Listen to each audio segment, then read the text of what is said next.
함께 나눌 하나님의 말씀 요한복음 17장입니다. 요한복음 17장 9절부터 19절까지의 말씀입니다. 신약성경 177조 부분을 찾으시면 되겠습니다.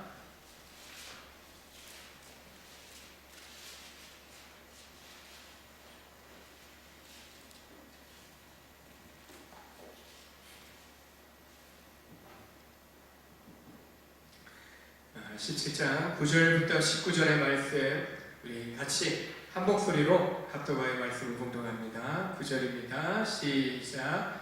내가 그들을 위하여 비옵나니 내가 비옵는 것은 세상을 위함이 아니요 내게 주신 자들을 위함이니이다. 그들은 아버지의 것이로소이다. 내 것은 다 아버지의 것이요 아버지의 것은 내 것이온데 내가 그들로 말미암아 영광을 받았나이다. 나는 세상에 더 있지 아니하오나 그들은 세상에 있어왔고 나는 아버지께로 가옵나니 거룩하신 아버지여 내게 주신 아버지의 이름으로 그들을 보존하사 우리와 같이 그들도 하나가 되게 하옵소서. 내가 그들과 함께 있을 때 내게 주신 아버지의 이름으로 그들을 보존하고 지키었나이다. 그 중에 하나도 멸망하지 않고 다만 멸망의 자식뿐이오니 이는 성경을 응하게 함이니이다. 지금 내가 아버지께로 가오니 내가 세상에서 이 말을 하옵는 것은 그들로 내 기쁨을 그들 안에 충만히 가지게 하려 함이니이다. 내가 아버지의 말씀을 그들에게 주었사오매 세상이 그들을 미워하였사오니 이는 내가 세상에 속하지 아니함같이 그들도 세상에 속하지 아니함으로 인함이니이다. 내가 비옵는 것은 그들을 세상에서 데려가시기를 위함이 아니요 다만 악에 빠지지 않게 보존하시기를 위함이니이다. 내가 세상에 속하지 아니함같이 그들도 세상에 속하지 아니하였사옵나이다. 그들을 진리로 거룩하게 하옵소서. 아버지의 말씀은 진리니이다. 아버지께서 나를 세상에 보내신 것 같이 나도 그들을 세상에 보내었고 또 그들을 위하여 내가 나를 거룩하게 하오니 이는 그들도 진리로 거룩함을 얻게 하려 함이니이다. 아멘. 전쟁 중에 한 통신병이 중요한 연락사항을 받고 모든 통신수단을 이제 동원해서 전달을 하고자 하지만 다 유선이면 유선, 무선은 무선대로 다 두절되어 있는 상황이 벌어졌습니다. 무엇보다도 다른 방법이 없기에 끊어진 그 전선을 찾아내서 그 선을 연결해야만 하는 그런 상황이 일어난 겁니다. 점점 더 시간이 급하게 오고 또 방법은 보이지 않는 그 상황 속에서 그 급박한 절대절명의 상황 속에서 통신병은 양쪽의 전선을 자신의 양팔을 돌려서 잡고 자기의 생명을 걸고 바로 마지막 메시지를 아군 지원 무대로 무사히 보내게 됩니다.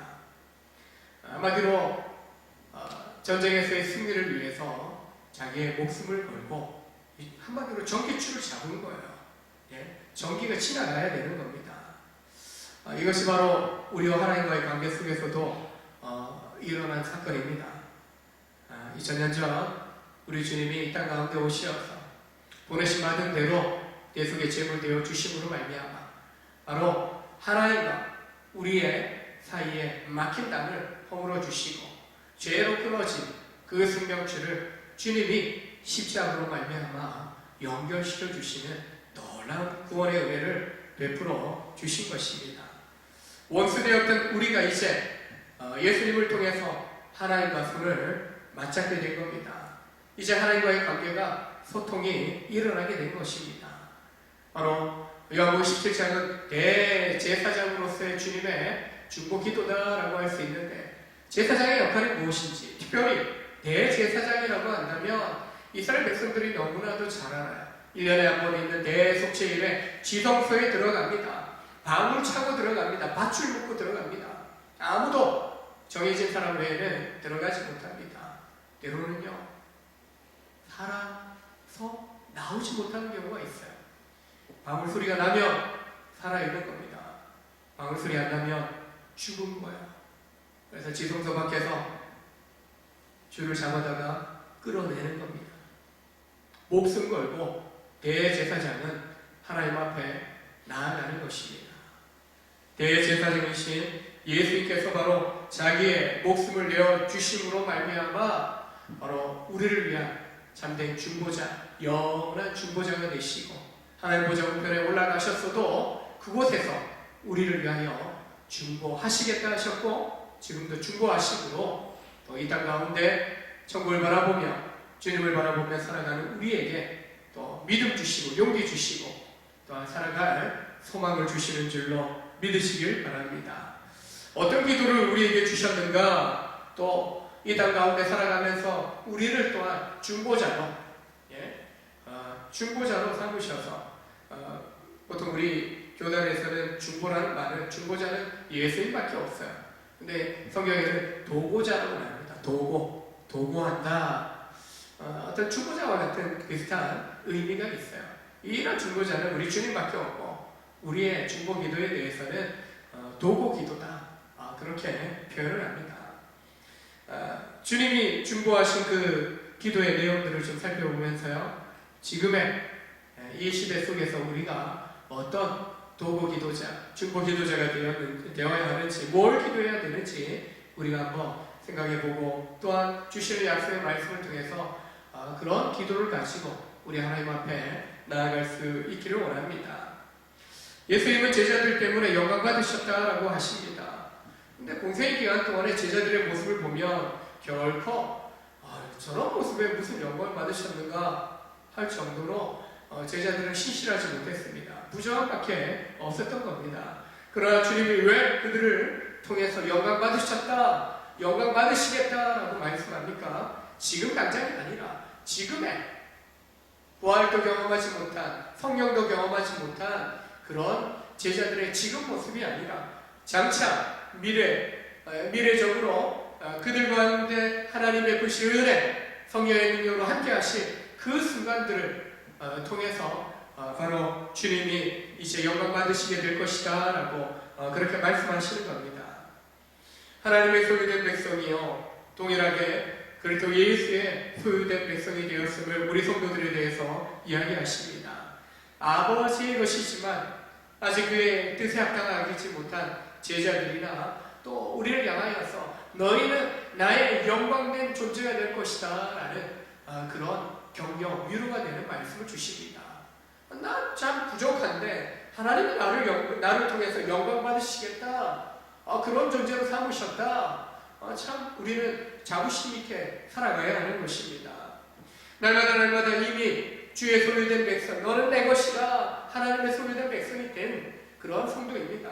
그래서 주님의 소유가 된 주님의 것이면 제대로 주님의 소유된 모습으로 나타나야 되는데 우리는 조금씩 점진적으로 더 주님의 소유된 백성으로 되어가는, 성장하는 그런 과정 속에 있다는 거예요.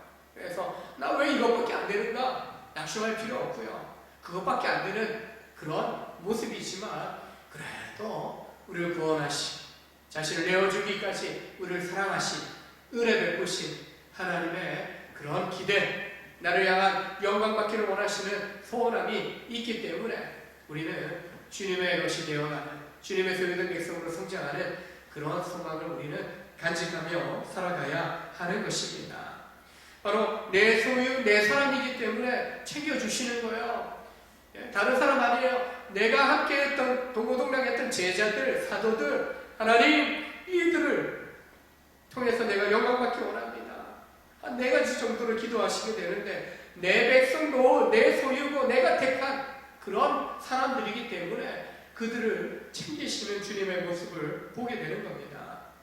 요한복음 13장에서는 제후의 만찬 석상에서 사도 요한은 예수님의 모습을 통하여 고백하기를 그 제자들에 대하여 사랑하시되 끝까지 사랑하셨다. 끝까지 사랑하셨다라고 말씀합니다. 그 사랑 2000년 전 제자들, 사도들만이 아니라 여러분과 저도 그 사랑받고 그 사랑받는 삶을 살아가고 있는 줄로 믿으시길 바랍니다. 하나님의 소유된 백성이기 때문에 하나님이 친히 먹이시고 입히시고 보호하시고 감동하시고 또한 책임져 주신다라는 것을 여러분 기억하시길 바랍니다. 여호와는 나의 목자시니 내가 부족함이 없으리로다. 다윗의 고백이 우리의 고백이 되고, 예수님도 요한복음 10장에서 나는 선한 목자라, 내가 내 양들을 위하여 내 자신을 내어준다, 분명하게 선언하십니다. 우리는 주의 것이니 그의 백성이요 그의 기르시는 양이라, 시편 100편에서 노래하고 있습니다. 주의 소유된 백성이에요. 주님이 기르시는 거예요.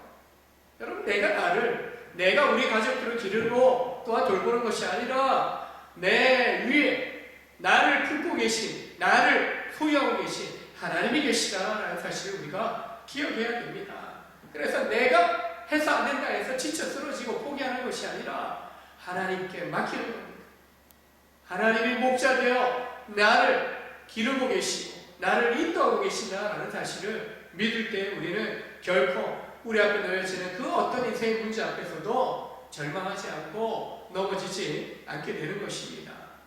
하나님은 자신의 소유된 이 백성들을, 성도들을 목자가 양을 돌보는 것처럼 아주 세밀하게, 깊은 관심을 가지고 돌봐 주시겠다라고 말씀하시는 겁니다.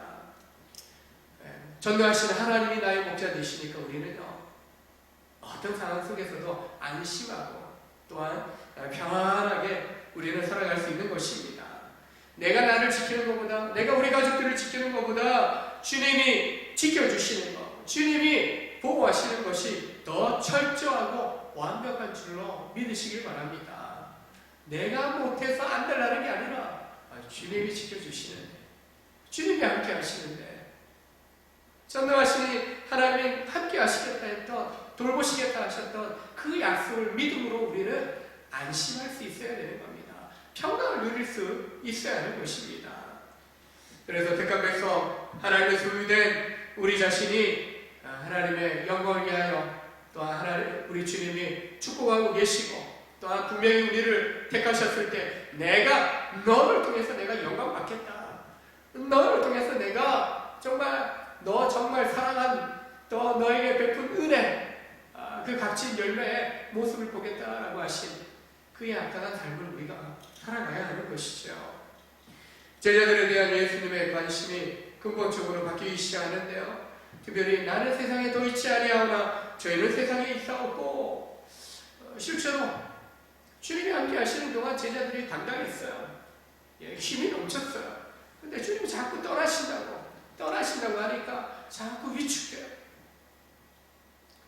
간이 콩할 만해져요. 주님이 안 계신데 우리가 뭘 할 수 있는가? 결국은 주님이 잡혀가니까 다 도망가지 않습니까? 부인하고 팔아넘기고, 고기잡이 하러 가자, 부활하신 주님 만나고도 여전히 소망 다 잃어버린 그런 제자들입니다. 예수님 떠나시는 것이 제자들에게 큰 위기가 되는 것을 주님은 아신 거예요.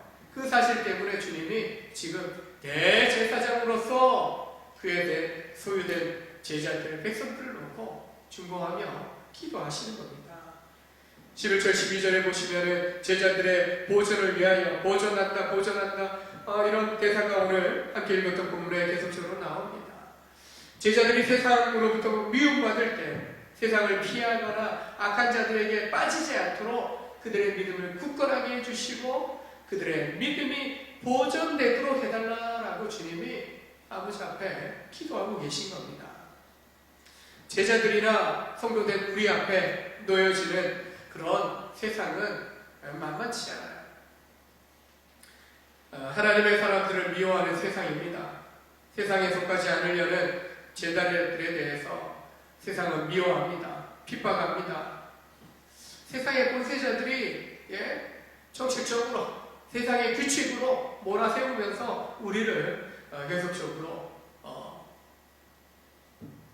정말 막다른 골목에 몰아세워놓고 계속적으로 우리를 정죄하고 판단해 버립니다. 지금의 세상의 모습인 거예요. 온라인상에서는 교회를 향하여 그리스도인에 대하여 계속적으로 미움의 화살을, 미움의 불화살을 계속 당기는 거예요. 아파요. 소리 들을 때마다, 뉴스 들을 때마다 아파요. 우리는 저들 위해서 기도하고 있는데 저들은 우리를 향하여 미움의 불사가 저주의 불화살을 계속 쏘고 있는 거예요. 너무나도 고통스러워요. 세상과 다른 주님 나라에 속한 자로 주님 말씀에 순종하는 삶을 살고자 열심히 내는 그런 성도들을 핍박하는 세상이라는 겁니다. 그런 상황들 속에서 영적인 싸움이 벌어집니다. 영적인 권세자, 악한 권세자는 거기에 한술 더 떠서 우리를 흔들어 놓아요. 공주의 권세자 문제가 세상의 정치 권세, 세상의 권세를 등에 업고 그들을 통하여서 핍박할 뿐만 아니라 영적인 그런 싸움 속에서 우리의 믿음의 털을 흔들어 놓는 그러한 일들을 벌이고 있다는 겁니다. 제대로 분별하지 못하면 그냥 순식간에 무너져 내리고 휩쓸려 버리는 그런 상황 속에 우리는 놓여 있는 것입니다. 주님이 부활하시고 모든 영적 싸움에서 승리하셨고 모든 것을 이루셨지만 여전히 사탄은 믿음의 사람들을 넘어뜨리려고 합니다. 베드로전서 5장에서처럼 마귀가 우는 사자처럼 삼킬 자를 찾는다라고 말씀합니다.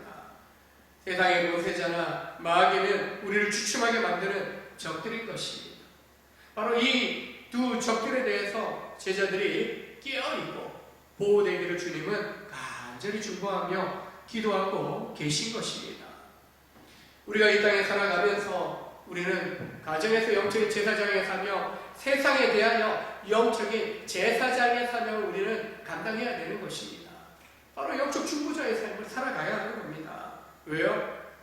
위기 속에, 공포 속에, 두려움 속에 살아가는 세상의 사람들로 하여금 그 속에서 육신의 죽음에 대한 두려움 때문에 공포심에 빠지고 하나님 등지고 그러는 것이 아니라 우리의 영혼에 대한 심판자 되시는 하나님, 영원한 죽음과 영원한 삶에 대한 그 판단을 내리신 그 하나님을 두려워할 줄 아는 그 신앙을 우리는 이런 위기 때 우리를 보여줄 수 있어야 한다는 것입니다. 나라와 민족을 위해서 기도합니다. 또한 잃어버린 또 주춤하고 있는 믿음의 성도들을 위해서 우리가 중보하며 기도해야 하는 것입니다. 무엇으로부터요?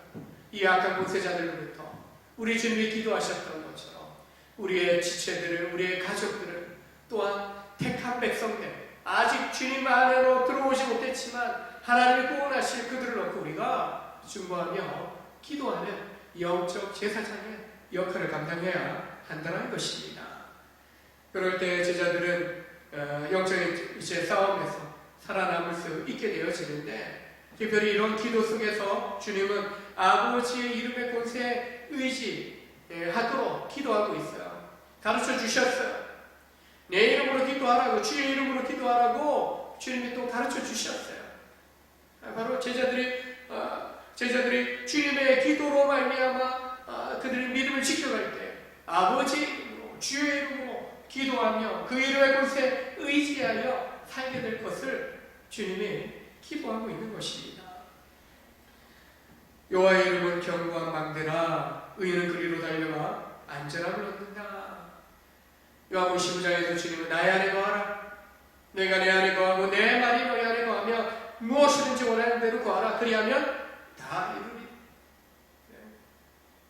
너희가 내 안에, 내 말이 주의 말씀을 우리 안에 거할 때 구하는 대로 얻게 될 것이다 라고 말씀합니다.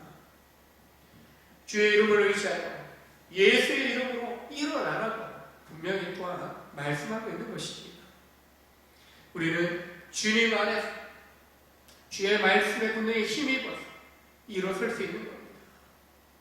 그리고 주님과 함께하는 임마누엘의 역사를 통해서 하나님의 전신갑주를 입고 악한 곳에 대적마귀와 싸워 이겨낼 수 있는 것입니다. 또한 예수님은 제자들의 연합을 위해서 기도합니다. 성자 예수님과 성부 하나님이 하나 되신 것, 하나이신 것처럼 주의 사랑 안에서 성도들이, 제자들이 서로 연합하게 되게 해달라고 그렇게 기도하십니다. 왜 이런 기도하실까? 당연한 거 아닌가라고 생각하지만 제자들의 모습을 우리가 생각해 볼 때 여전히 주님이 왕 되실 때 정치적인 왕으로만 생각했던 그들이 주님의 왕 되시면 우리가 오른편에 왼편에 한자리 하겠다라는 그런 자리 욕심에 다툼을 일으켰던 제자들의 모습을 우리가 기억하지 않습니까? 그들이 일치되지 못한, 그리고 불화가 계속 갈등이 일어났던 그런 모습이 있었더라는 것을 주님이 아신 겁니다. 하나님 아버지의 보호가 절대적으로 필요함을 기도하십니다.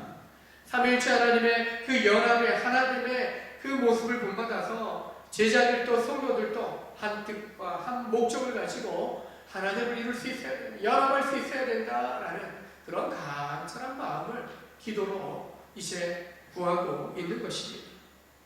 교회를 그리스도의 몸이라고 이야기합니다.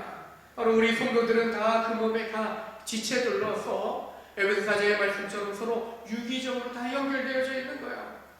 우리 몸을 생각해 보더라도 머리를 중심 삼아 온 몸이 각 마디, 뼈 마디, 신경, 근육 하나하나 다 살들이 연결되어져 있죠. 예, 다 연결되어져 있어요. 떨어져 나가면 떨어지는 그 지체는 죽게 됩니다. 근데 붙어 있어야 생명력을 유지할 수 있게 되는 것처럼 바로 그리스도의 몸된 교회가 하나 될 때, 떨어져 나가면 안 돼요. 하나 될 때, 연합할 때 그 속에서 예수 이름으로 이루어지는 놀라운 역사들이 나타나게 됨을 말씀하고 있는 겁니다. 에베소 4장에서 에베소 교회를 향하여 바울 사도는 성령이 하나 되게 하신 것을 힘써 지키라. 몸이 하나여 성령도 한 분이시니 너희가 부르심에 한 소망 안에서 부르심을 받았다. 한 분이신 하나님의 부르심, 동일한 부르심을 우리가 다 받았더라는 거예요. 결국 나뉘어져서는 안 된다는 거예요. 그 하나됨의 소망을 가지고 주님이 지금 제자들을 위해서 기도하는 것입니다. 예배당에 나오지 못하는 분들 많이 있어요. 두려움 때문에, 공포심 때문에, 혹은 여러 염려 때문에 나오지 못합니다. 가정에서 또 영상으로 예배하든지 또 매일 또 말씀을 보고 TV, 기독교 방송을 통해서 예배하고 또 기도하든지, 중요한 것은요, 그 마음에 우리가 흩어져 살아가지만 우리가 주님 안에서 또 원정되는 한 공동체로 주님의 한 몸으로서 하나 되었음을 우리가 기억하고 살아가는 것, 그것이 바로 우리가 떨어져 있어도 결국 하나 되었다라는 사실을 지켜갈 수 있게 되는데, 바로 주님이 아무도 이런 어려움의 때를 또 생각하시면서 너희들 흩어질 수 있겠지만 여전히 주의 이름으로 한 몸 이룬 한 공동체다, 하나다라는 것을 기억하라고, 또 아버지 앞에 그렇게 기억하는 교회 되도록, 성도 되도록 기도하고 계신 것을 보게 되는 것입니다. 세 번째, 제자들의 기쁨을 위해서 기도하고 있습니다. 13절을 보시게 되면 지금 내가 아버지께로 가오니 내가 세상에서 이 말을 하옵는 것은 그들로 내 기쁨을 그들 안에 충만히 가지게 하려 함이라. 주님의 기쁨을 가지고 그 기쁨이 충만하게 되기를 기도하고 있습니다. 주님이 정말 예수 믿는 것 때문에 고난당하고 고통당하는 것만 있다면 얼마나 힘들겠어요. 그래서 주를 믿고 주를 따르는 삶 가운데 기쁨으로 충만할 수 있도록 주님이 기도하고 있는 겁니다. 내가 이것을 너희에게 이루면 내 기쁨이 너희 안에 있어 너희 기쁨을 충만하게 하려 함이라. 요한복음 15장 11절에서도 분명히 말씀합니다. 내 기쁨이 너희 안에 있고 그리고 너희 기쁨을 충만하게 하려 한다. 주님은 우리에게 기쁨을 주시는 분이셔요. 그래서 그 기쁨을 소유하고 기뻐라 기뻐라 기뻐라 외쳤던 사도가 바울 사도 아닙니까? 예? 그는 기쁨의 소신인 빌립보서를 통하여 내가 너희에게 명하노니 기뻐라, 주 안에서 기뻐라, 그렇게 외치고 있는 것을 보게 됩니다. 이 기쁨의 기도를 통해서 바로 주님 주신 약속의 말씀대로 살아갈 제자들이 억지로가 아니라 오히려 그 기쁨 속에서 더 큰 확신을 갖도록 하는 기도를 하고 있는 것입니다. 세상에 남겨진 제자들을 향하여 주님의 가시는 사랑이 얼마나 큰지를 보여주는 거죠. 우리의 감정의 부분까지도 주님은 염려하시면서 주님 앞에, 아버지 앞에 간절히 늘 기쁨으로 충만한 삶을 살도록 기도하신 겁니다. 이 기도대로 주 안에서 살아가는 우리 믿음의 성도들은 날마다 기쁨으로 충만케 될 줄로 믿습니다. 기쁨의 삶을 살아가시길 바랍니다. 예수님의 기쁨이 내 안에 충만했던, 자기 속이 충만했던 바울이 옥에 갇히고 매를 수없이 맞고 돌로 맞고 파선하고 강과 강도의 위험과 동족과 이방인의 위험 수고하고 애쓰고 못차고 줄이고 목말랐지만 그럼에도 불구하고 그는 기뻐합니다. 내가 기뻐하고 기뻐한다라고 고백을 하고요. 기뻐하라고 또한 촉구하고 권면하는 것을 보게 됩니다. 그래서 예수 안에서 하나님의 뜻이 항상 기뻐하라. 항상 기뻐하라. 아버지의 뜻이 기쁨의 삶을 살아가는 것이다 라고 분명하게 데살로니가전서 5장 16절에서 말씀해 주고 있는 것입니다. 왜 기뻐할 수 있습니까? 왜 기뻐해야 됩니까? 주님이 우리의 기쁨을 위하여, 충만한 기쁨을 위하여 기도하셨고 기도하고 계시기 때문이라는 것입니다. 무시무시한 대적들이 지금 2000년 전이나 지금이나 제자 공동체 교회를 향하여 도전해 오고 있습니다. 그럼에도 불구하고 우리 성도들이, 믿음의 공동체에 속한 성도들이 그리스도의 기쁨과 그 동일한 기쁨을 체험할 수 있다는 것은 바로 주님이 그렇게 기도하셨기 때문이라는 겁니다. 이처럼 이 기쁨은요, 잠시 있다가 잠시 웃고 마는 정도가 아니라 예수님이 충만한, 예수님의 충만한 기쁨이다라고 말씀해 주고 있습니다.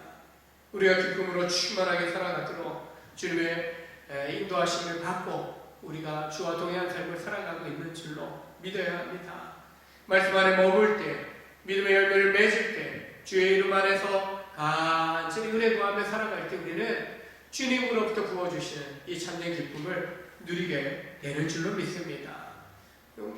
다른 거 아니에요. 내가 기쁘면 자연스럽게 우리가 옆에 있는 형제 자매들 요즘 가까이 말도 못해요. 마스크 쓰고 마스크라는 가면을 쓰고 지금 서로를 대해야 되니까 좀 불편하기도 해요.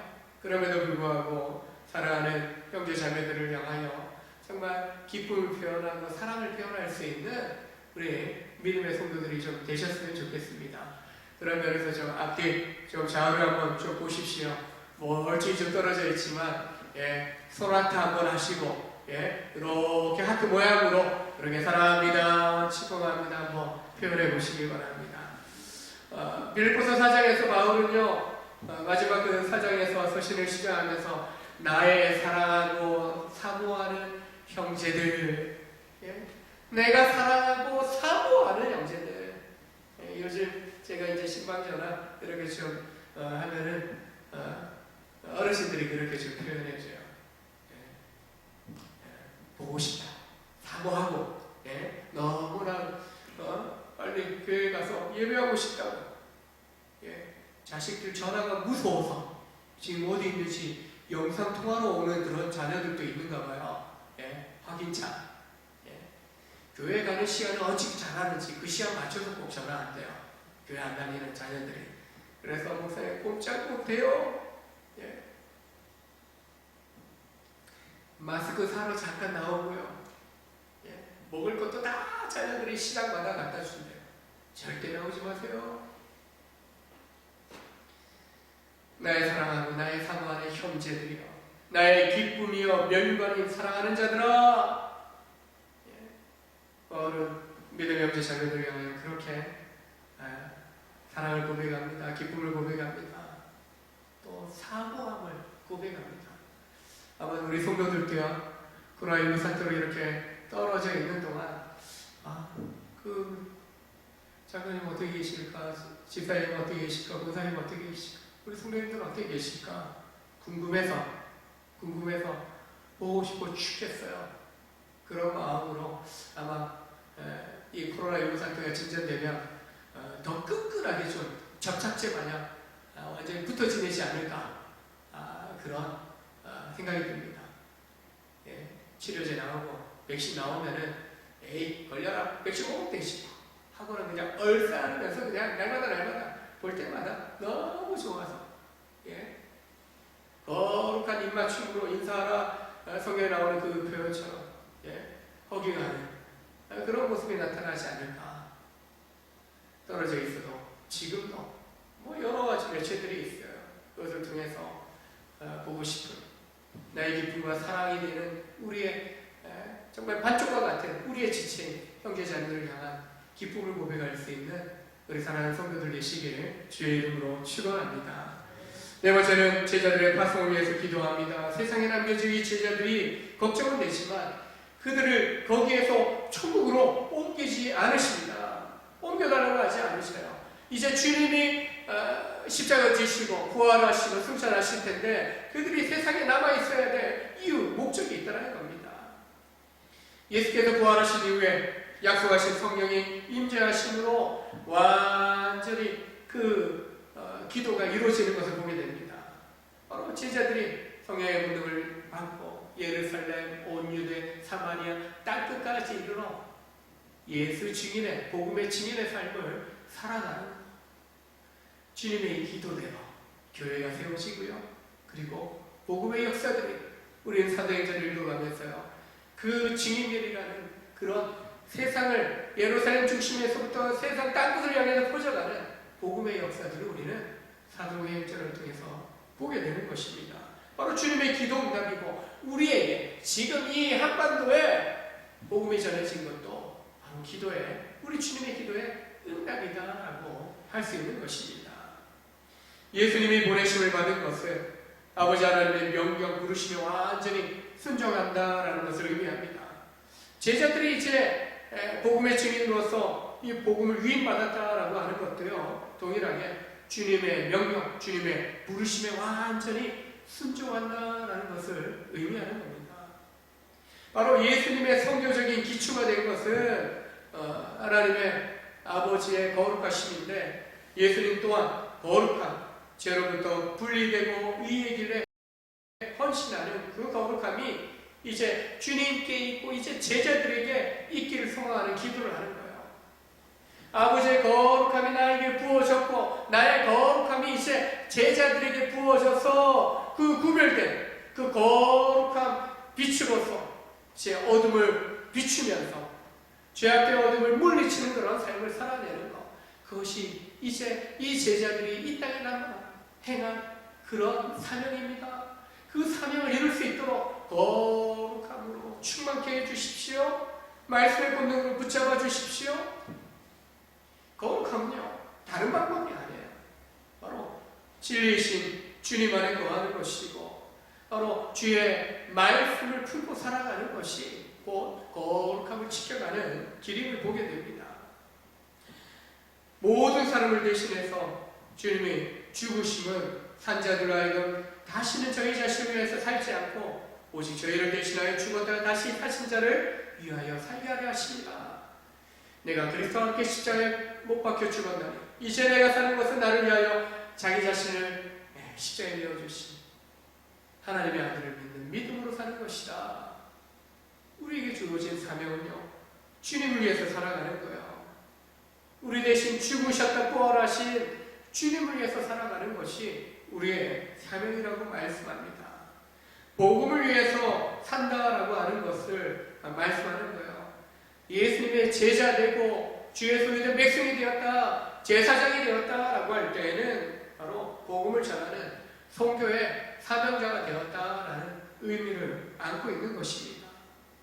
바로 주님의 중보기도는요, 장차 복음 전도자로 사명을 감당하게 될 이 제자들, 그들이 세상에 그 어떤 핍박도 능히 이겨나갈 그런 능력 주십시오, 권능 주십시오라고 아버지 앞에 기도하고 있는 거죠.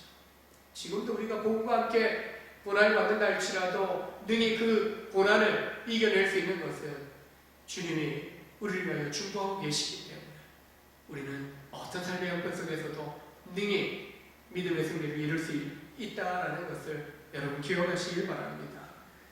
대제사장으로서 예수님의 기도는 제자들을 위한 중보기도요, 우리를 위한 중보의 기도였던 것을 보게 됩니다. 제자의 필요, 하나님의 소유된 백성된 우리의 필요를 너무나 잘 알고 계신 주님이십니다.